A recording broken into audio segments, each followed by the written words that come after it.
Hello, my name is Elena Garrett, and this is my introduction video to Data Analysis and Assessment, AEP 858.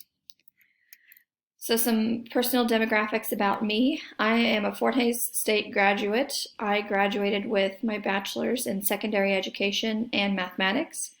This is my 5th year teaching, and I'm at Oxford Junior Senior High School. It's a small town in southeast Kansas. I am a math teacher, and so the classes that I currently teach are geometry, algebra 1, pre-calculus, and 7th grade math. I'm also the high school volleyball coach, and so this is my 3rd season being head coach. And then I am currently the high school and junior high Scholars Bowl coach, my 2nd season doing that.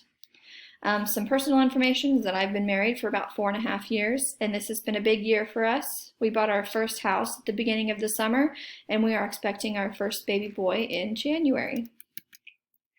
So some goals for my own education is to finish my master's degree in an education with an emphasis in mathematics. And some reasons for getting this degree is to help students in my district get college credits on our campus.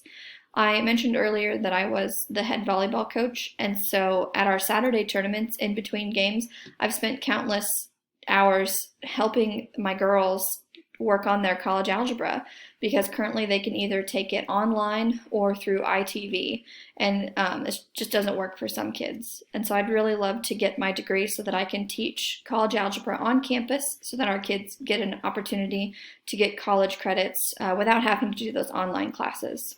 And then also just furthering my own education. Another goal of mine is to use data to drive my instruction in a meaningful way, rather than just gathering it, looking at it, and then putting it away in a drawer, which I'm a little bit guilty of. I also would like to know how to interpret data and effectively, and what needs to change in my teaching techniques. So some critical reflection and critique. In my district, we use iReady diagnostics. We have been using the iReady curriculum K through 8 for the past 3 years, and we're really enjoying it. We do the iReady diagnostics 3 times a year, the beginning of the year, once during the winter, and then once at the end of the year. This helps tell us what grade level our kids are at and what we need to improve on, what areas of whatever class they're in. We also do the ACT, pre-ACT, and PSAT. That's for our 9th through 12th graders. And so we get some broken down data in the different categories within those exams. We do state assessments and those interim tests that come with the state assessments each year. That's for all grades, just depending on what subject you teach. And then within my own classroom, this year I've been using quiz scores to place students into learning groups, whether they are below level, on level, or above level. And then I give out different assignments based on where I place them. And then I also use their test scores for average for the class to see what students are averaging on tests and to go from there.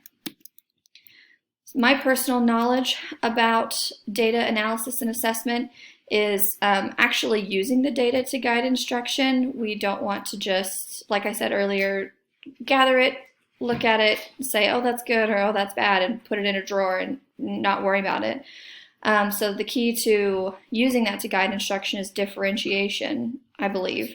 And so that's making sure that our above level students are getting some challenges rather than just always remediating to the lower students and letting those upper level students get bored. Everyone needs access to the data to make informed decisions. So that includes teachers, paraprofessionals, administrators, and of course students. Students need to be able to see their own data and to be able to use that to guide their own learning and their own process on how they can learn and what they can do to change maybe their scores if they're unsatisfied with that. And then finally, mindset. I know that mindset plays a big role in data analysis. If you go in thinking that this is the way that I do things and this is the way that it's going to be, then no amount of data is going to change that.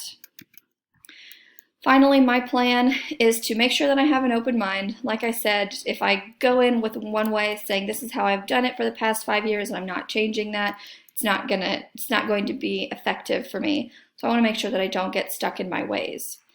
And I want to use data to effectively direct my teaching. Maybe instead of just evaluating halfway through the chapter and going from there, I can use smaller chunks of data to direct my day-to-day teaching.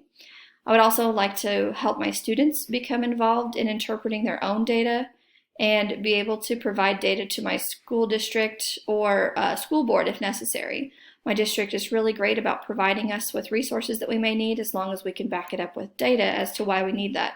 So I think that this class will help me do that as well. I look forward to working with you all this class and hope to hear from you.